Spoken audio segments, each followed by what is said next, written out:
नमस्ते और जय हिंद दोस्तों। आज हम बात करते हैं जम्मू और कश्मीर के रीजन में होने वाले कंटिन्यूस टेरर एक्टिविटीज और टेरर अटैक्स के बारे में। दोस्तों, हम सभी देख रहे हैं कि पिछले 2 साढ़े 2 महीनों से इस जम्मू और कश्मीर के अलग अलग रीजन्स में टेररिस्ट एक्टिविटीज बहुत ज़्यादा हद तक बढ़ गई है। और किस तरह से हमारी भारतीय आर्मी जो है, इंडियन आर्मी, वो इसे काउंटर कर रही है इन एक्टिविटीज़ को।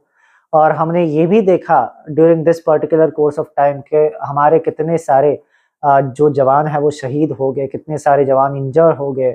हमने रियासी से लेकर के डोडा तक के सारे बहुत ही ज़्यादा बड़े-बड़े और कह सकते हैं कि दुखद टेरर अटैक्स देखे और हम उन टेरर अटैक्स के साक्षी हुए।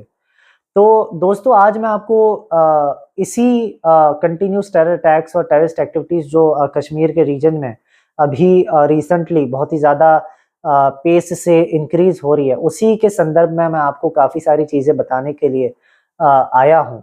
और इस पर्टिकुलर वीडियो में मैं आपको जो कोई भी डाटा देने वाला हूँ, जो कोई भी एनालिसिस और सजेशंस और क्रिटिसिज्म्स देने वाला हूँ, वो पर्टिकुलरली इंडियन आर्मी के हमारे जो वेटरन्स हैं, उनके एनालिसिस और उनके रिसर्च के बेसिस पर मैं आपको देने वाला हूँ।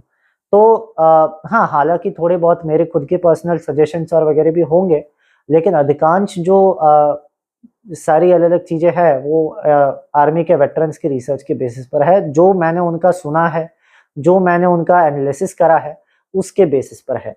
तो शुरू करते हैं बिना कोई टाइम गवाए। तो हमने यहाँ पर देखा है कि since the formation of the NDA government in the centre, के जब से मोदी जी की सरकार वापस से दिल्ली में फॉर्म हुई है, और कुछ 45 टू 50 डेज ही हुए हैं उनकी सरकार को यहाँ पर फॉर्म हुए दिल्ली में। तो इतने 1 महीने के अंदर-अंदर, मतलब since the formation of the NDA government centre, within 1 month of its formation, अगर मैं आपको बताऊँ तो 9 जितने टेरर अटैक्स जो है जम्मू और कश्मीर के इस रीजन में अकाउंट किए गए हैं। और साढ़े 2 महीने के अंदर-अंदर, साढ़े 2 महीने के अंदर-अंदर, taking from April to today till July 26th, इतने टाइम कोर्स में 11 जितने आतंकी हमले जम्मू और कश्मीर के रीजन में किए गए हैं। तो अभी मैं स्पेशली आपको इसी के बारे में बताने वाला हूँ कि जब से एनडीए की सरकार दिल्ली में बनी है, तब से 1 महीने के अंदर-अंदर of its formation 9 terror attacks हो चुके हैं। और कुल मिलाकर के हमारे 12 से 13 जवान इस 1 महीने के तहत ही शहीद हो गए हैं, और 13 से 15 जितने दूसरे जवान इंजर्ड हो गए हैं, और कितने ही सिविलियंस 10 से 15 के बीच में संख्या में जो है वो मारे गए हैं इन टेरर एक्टिविटीज़ की वजह से। और दोस्तों, मोदी जी तो बता रहे थे बिफोर द इलेक्शन कि अगर हमें वापस से री इलेक्ट किया जाता है, सरकार बनाने का एक अवसर दिया जाता है, तो हमारे तीसरे टर्म में जो है हम बड़े-बड़े डिसीजंस लेंगे। हमारा ये जो तीसरा टर्म होगा वो बड़े डिसीजंस का टर्म होगा, और हम अगर री इलेक्ट किए गए तो री इलेक्ट होने के 100 दिन के अंदर-अंदर हम बड़ी-बड़ी चीज़ें करेंगे। एक पूरा रोड मैप हमने बना रखा है। ऐसे बड़े-बड़े भाषण मोदी जी दे रहे थे। तो 100 दिन तो चलो ठीक है, हमने मान लिया आपने 100 दिन का एक रोड मैप बनाया है। अभी इन 100 दिन के अंदर 50 दिन तो आपके चले गए, और इन 50 दिन के अंदर-अंदर हमने देख लिया कि आपने क्या उखाड़ लिया। आपने उतना कुछ ज़्यादा कुछ उखाड़ नहीं लिया है। आप सभी इस बात के साक्षी हैं कि इन 100 में से 50 दिन चले गए। इन 50 दिनों के अंदर-अंदर कुल मिलाकर के 9 टेरर अटैक्स जो है जम्मू कश्मीर में किए गए।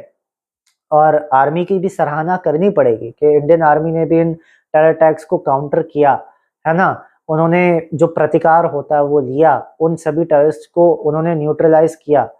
लेकिन हम जो बात करने वाले इस वीडियो में वो इस एनकाउंटर्स और वगैरह से भी परे है, बियॉन्ड है। और हमने ये भी देखा कि इस 50 दिन के अंदर-अंदर जो है काफ़ी सारे ट्रेन कोलिजन्स हुए, ट्रेन एक्सीडेंट्स हुए, वेस्ट बंगाल में हो या फिर भारत के दूसरे अलग-अलग रीजन्स में हो। लगातार 3 दिन में एक-एक ट्रेन एक्सीडेंट्स होते गए। और जो इंडिया अलायंस है, ऑपोजिशन का अलायंस, वो भी इस मुद्दे को उठाता गया। और सही है, 50 दिन के अंदर अंदर मेरे अनुसार ये जो सरकार है वो एक फेलियर है। देखो, एक चीज ये भी है कि यही सरकार हमारा भला कर सकती है, मतलब my according to my personal views, कि यही एनडीए की सरकार है विच वी वांट टुडे, जो हमारे भारत को एक विकसित देश बना सकती है, डेवलप्ड कंट्री बना सकती है। हमें इसी सरकार से होप्स है, क्योंकि ऐसा मुझे कोई नहीं लगता कि दूसरा ऑपोजिशन में कोई ऐसा लीडर है जो कोई सरकार को लीड कर सकता है या फिर सरकार को लीड करने के काबिल है। नरेंद्र मोदी जी एक बहुत अच्छे लीडर है। तो टॉपिक से मैं हटना नहीं चाहूँगा, लेकिन यही सरकार है जो हमारा एट दिस मोमेंट हमें विकसित बना सकती है। लेकिन इस पर्टिकुलर फैक्ट से हम उसको क्रिटिसाइज करने में नहीं चुकेंगे। उसकी जो मतलब ड्रॉबैक्स है उस सरकार की, उसको हम लोगों के सामने हाईलाइट करने में नहीं चुकेंगे दोस्तों। तो ये 50 दिन जो बीत गए, 100 में से 50 दिन तो बीत गए, मैंने आपको बता दिया 50 दिन के अंदर अंदर इस सरकार ने क्या किया है, सरकार क्या करने में चूक गई है। तो दोस्तों, मोदी जी बोल रहे थे कि ये गारंटी, मोदी की गारंटी है, वो है, ये है, लेकिन ये हमने यहाँ पर देखा कि कितने जोरों से टेररिस्ट एक्टिविटीज जम्मू कश्मीर में चल रही है। तो दोस्तों, ये जो टेरर एक्टिविटीज है, इनको काउंटर कैसे किया जाए? सरकार जो है वो अभी क्या कर रही है? सरकार सिर्फ और सिर्फ जो है एक बहुत ही ज्यादा हद तक एक डिफेंसिव और रिएक्टिव अप्रोच रख रही है in the Jammu and Kashmir region against the Pakistani terrorists, है ना। एक अग्रेसिव अप्रोच की आज जरूरत है ना, कि हमें सीधी बात मैं आपको करता हूं कि अकॉर्डिंग टू द वेटरन्स, जो मैंने उनका रिसर्च करके उनका जो कुछ भी मैंने सुना है, उसके अनुसार हमें क्या करना चाहिए, सरकार को क्या करना चाहिए? सरकार को आदेश देना चाहिए आर्मी को कि वो एलओसी क्रॉस करके जितने भी टेररिस्ट कैंप्स है एलओसी के उस पार में, उनको स्ट्राइक करे, क्योंकि यही एक तरीका है और कोई विकल्प नहीं है हमारे पास कि जिससे कि हम इन टेररिस्ट को न्यूट्रलाइज कर सके। चलो उस बात पर हम बाद में आएंगे, लेकिन सबसे पहले मैं आपको एक डाटा दे देता हूं कि इस 2.5 महीने के अंदर अंदर, या फिर 2.5 महीने तो नहीं, लेकिन 1 महीने के अंदर अंदर, since the formation of the NDA government, 1 महीना हुआ है उसके फॉर्मेशन के, और इस 1 महीने के अंदर अंदर ये सारे टेररिस्ट अटैक की मेरे पास सूची है जो मैंने तैयार करके रखी है।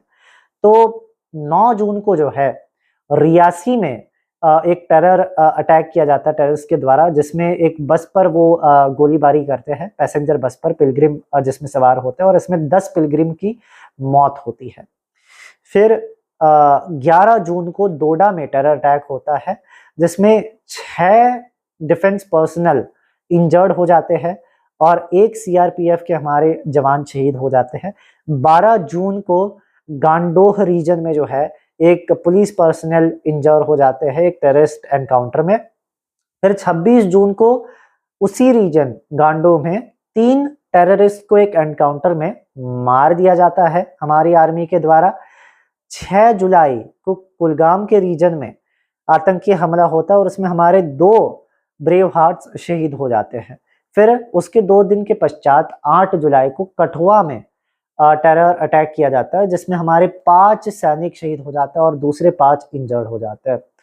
9 जुलाई को डोडा में एक एनकाउंटर होता है। फिर 15 जुलाई को उसी सेम रीजन डोडा में, यानी कि अभी अभी रिसेंटली 10-15 दिन के पहले हमारे 4 जवान शहीद हो जाते हैं, है ना।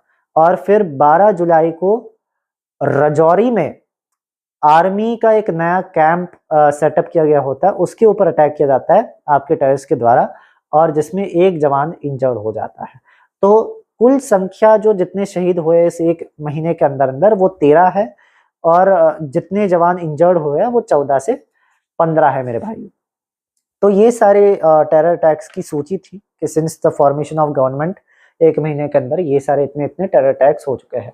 1 महीने के अंदर अंदर अंदर हमारी आर्मी ने एक एक्सेप्शनल काम किया है। हमारी आर्मी में तो कोई भूल नहीं है, लेकिन भूल किसमें? सरकार में है।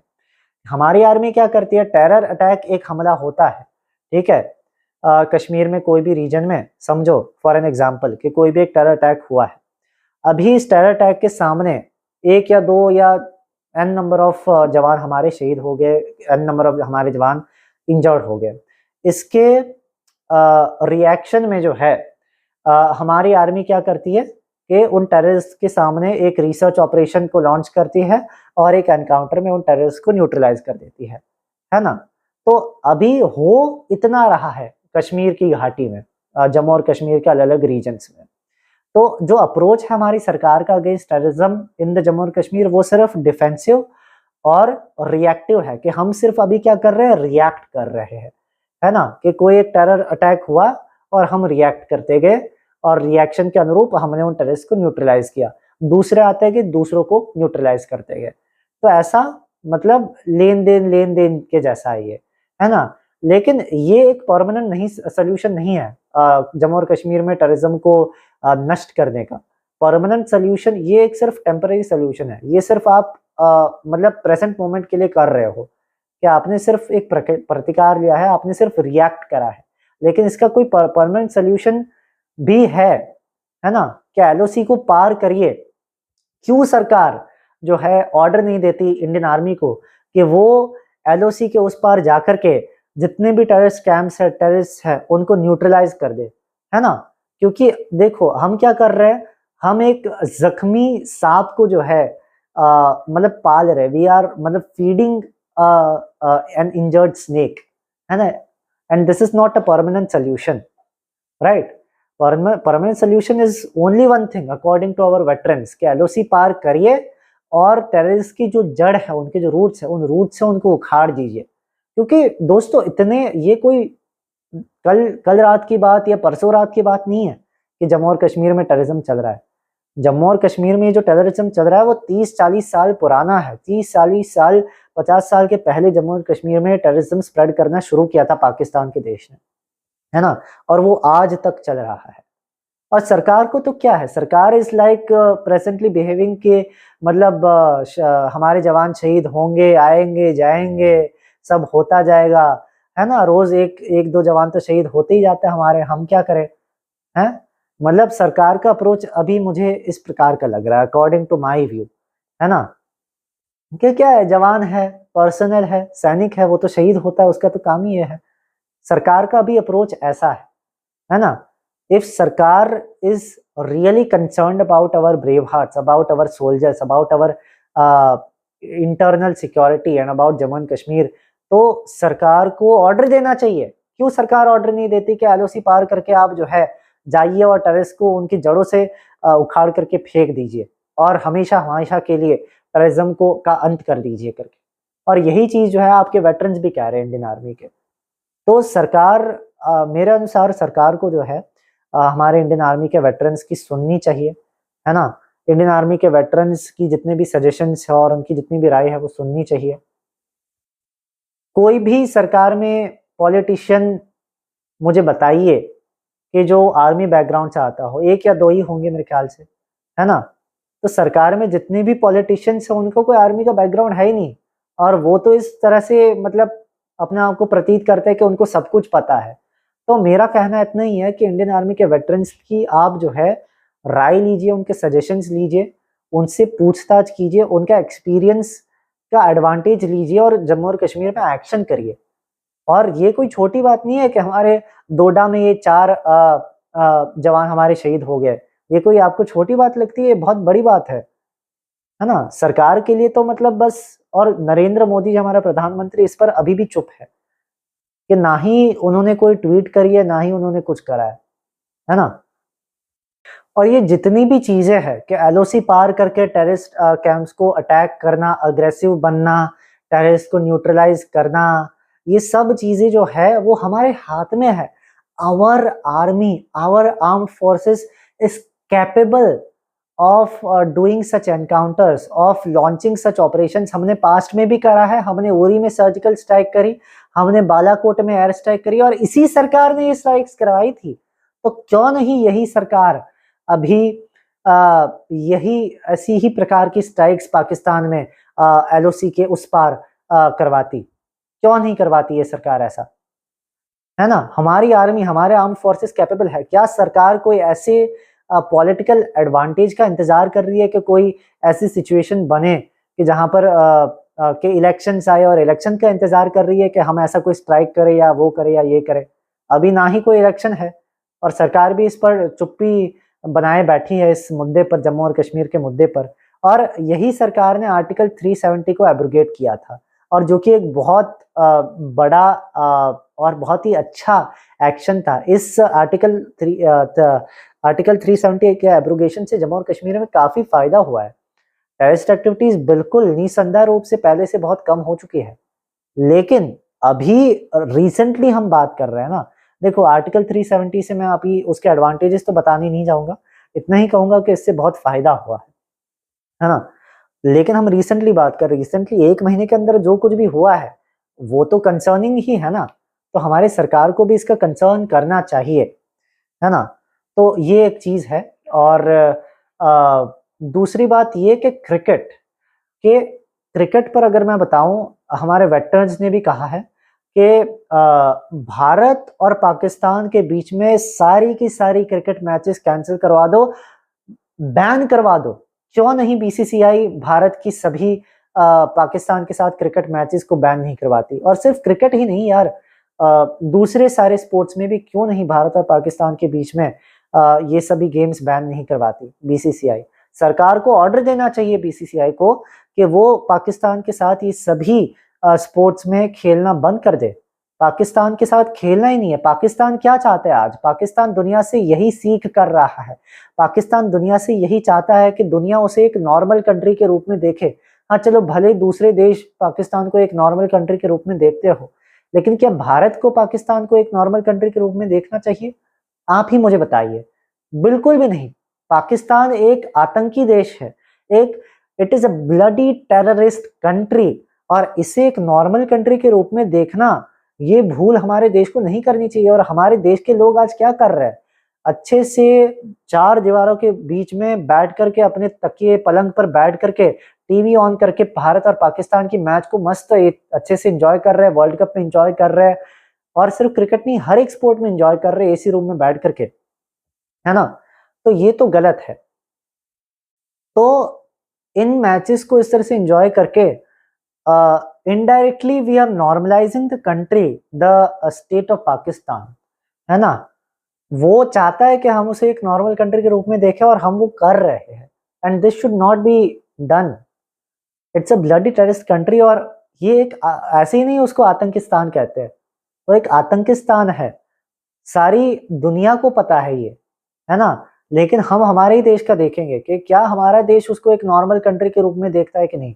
क्या हमारा देश उसको एक ब्लडी टेररिस्ट कंट्री के रूप में देखता है कि नहीं देखता, है ना। और अभी मैं आपको बताता हूँ कि किस तरह से ये जो पाकिस्तान का क्रिकेट बोर्ड है, वो इन क्रिकेट मैचेस और दूसरे स्पोर्ट की मैचेस से अर्न करता है, पैसा कमाता है। और किस तरह से पाकिस्तान के क्रिकेट बोर्ड का ये थोड़ा बहुत पैसा जो है वो टेररिज्म में इन्वेस्ट किया जाता है, मैं आपको अभी ये बताता हूँ।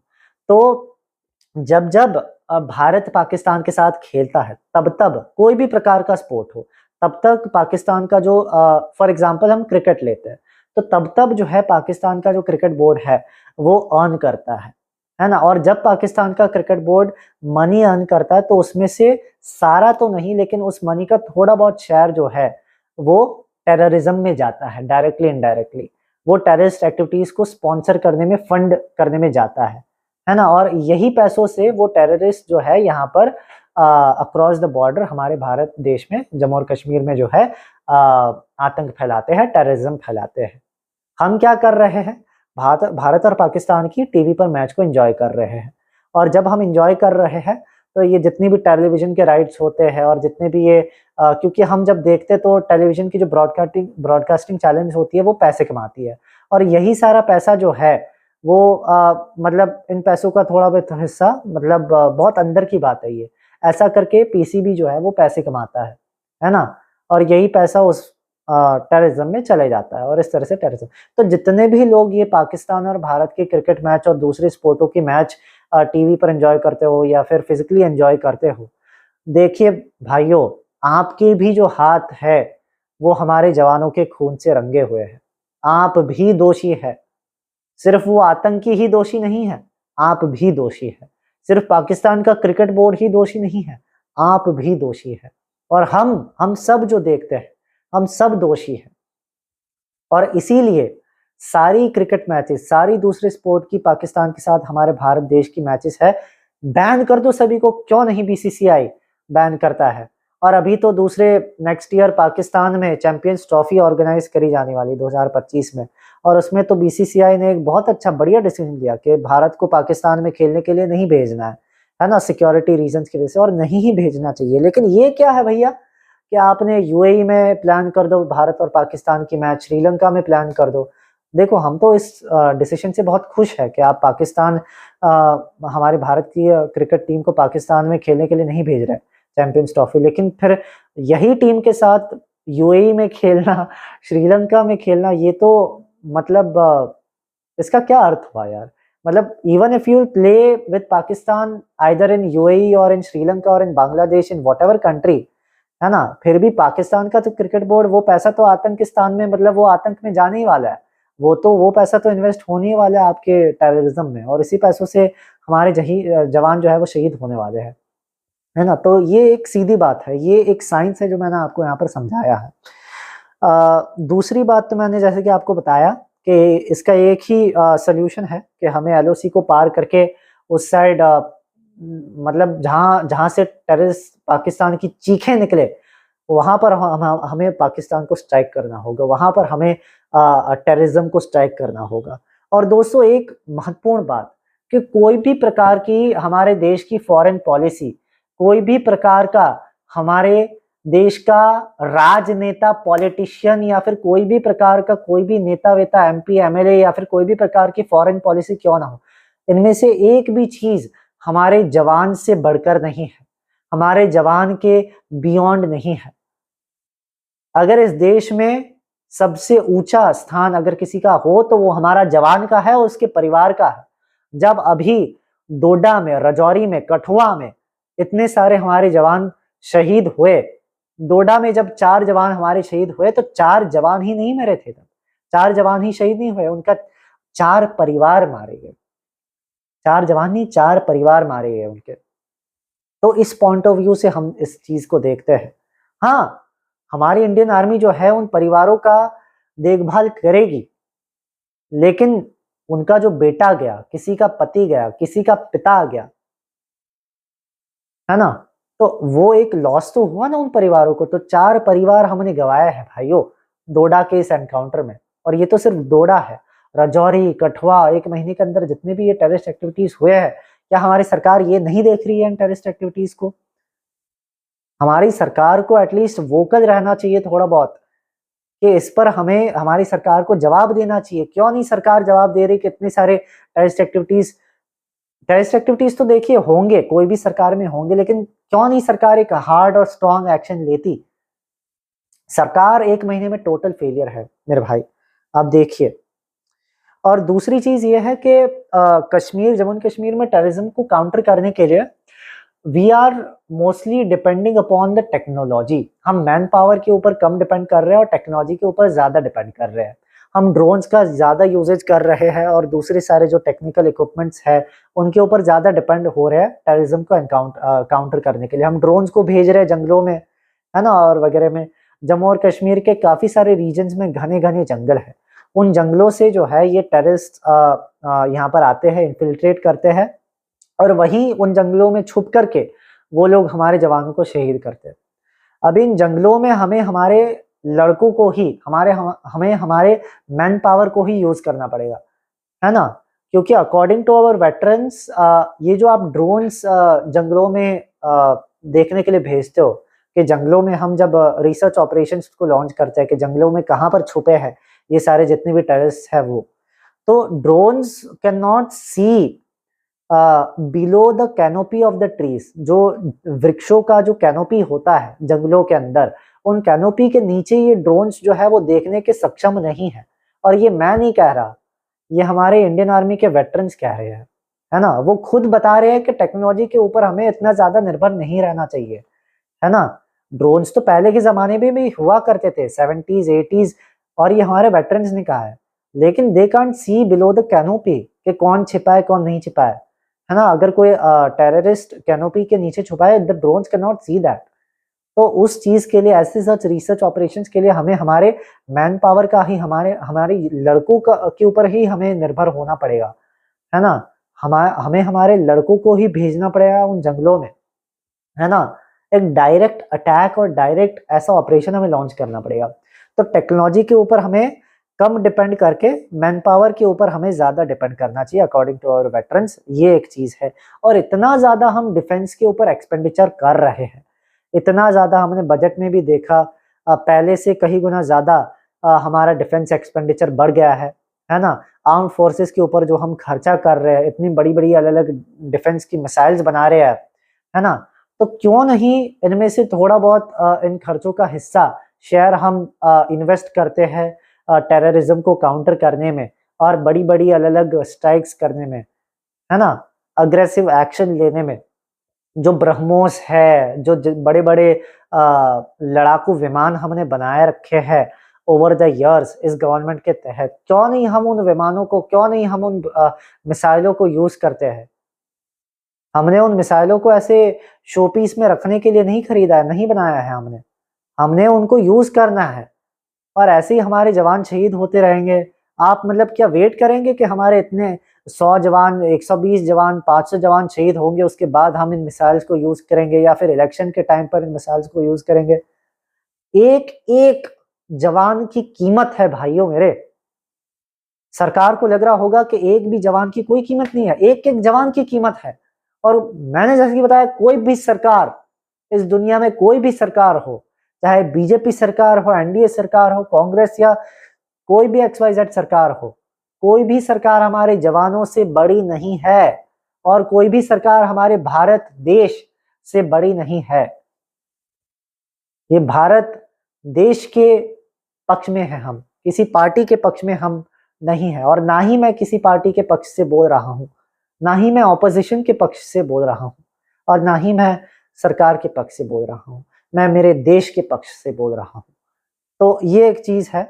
तो दोस्तों, यही एक तरीका है कि जिससे हम टेररिज्म को काउंटर कर सकते हैं। हमें अग्रेसिव बनना पड़ेगा, LOC पार करके हमें उन टेररिस्ट कैंप्स को उड़ाना पड़ेगा। This is the only way, यही एक परमानेंट तरीका है। और दूसरी एक बात कि काफी सारे टेररिस्ट जो है, मतलब थोड़ी बहुत न्यूज में ऐसा बात मुझे मिली है कि जम्मू और कश्मीर के थोड़े बहुत जो रीजन्स हैं वहां से काफी सारे जो आर्मी के बटालियंस हैं उनको खदेड़ा गया है। मतलब उनको दूसरे LAC और चाइना के पास जो बॉर्डर्स है वहां पर उनको भेजा गया है, और जिसकी वजह से जो मैन पावर है, ये सारे राजौरी, पूंछ और डोडा और वैसे सच रीजन्स में वहां पर मैन पावर बहुत कम हो गया है। वहां पर जो है हमारे जवानों की संख्या जो है बहुत कम हो गई है, क्योंकि दूसरे जो पास्ट वाले बटालियंस थे उनको दूसरी जगहों पर भेजा गया। तो this can be one of the possible reasons कि क्यों टेररिज्म जो है वो एक महीने के अंदर अंदर बहुत ज्यादा पेस से और ज्यादा बढ़ गया है करके, ठीक है। लेकिन हमारे पास, हमें मैन पावर की हमारे पास कोई कमी ही नहीं है। आपके पास CRPF में इतने सारे बटालियंस है, आपके पास CRPF, फिर BSF में कितने सारे आपके पास भयानक से भयानक, स्ट्रॉन्गेस्ट से स्ट्रॉन्गेस्ट बटालियंस है, तो मैन पावर है आपके पास। क्यों नहीं उनको डिप्लॉय करते इन सभी अलग अलग डोडा और वगैरह के रीजन्स में, और क्यों नहीं उनको ऑर्डर देते कि आप जो है अग्रेसिव बनिए, है ना। हमारी आर्मी सक्षम है, हमारे CRPF, BSF, जम्मू और कश्मीर के पुलिस फोर्सेस सक्षम है बड़ी बड़ी स्ट्राइक्स करने के लिए। एक बार अगर हमने अटैक कर दिया ना LOC के उस पार, पाकिस्तान डूब जाएगा, ये आतंक डूब जाएगा। क्यों नहीं हम ऐसा करते, ये मैं सरकार से आज पूछना चाहता हूं। और सरकार ने एक महीने के अंदर जो चुप्पी बांध के रखी है टेररिज्म की एक्टिविटीज के ऊपर, सरकार कुछ भी नहीं बोल रही है। ये सरकार का एक सबसे बड़ा ड्रॉबैक है ना। तो हम तो यही आशा करते हैं सरकार से, और हमारी सरकार से यही अपील है कि सरकार जल्द से जल्द जो है इस स्थिति का निवारण करे, इस सिचुएशन को रिजॉल्व करे, और सरकार को देर नहीं करनी चाहिए, नहीं तो मतलब प्रतीक्षा नहीं करनी चाहिए। जवान शहीद हो रहे हमारे, तो कुछ करना चाहिए सरकार को और जल्द से जल्द कोई अग्रेसिव एक्शन सरकार को लेना चाहिए।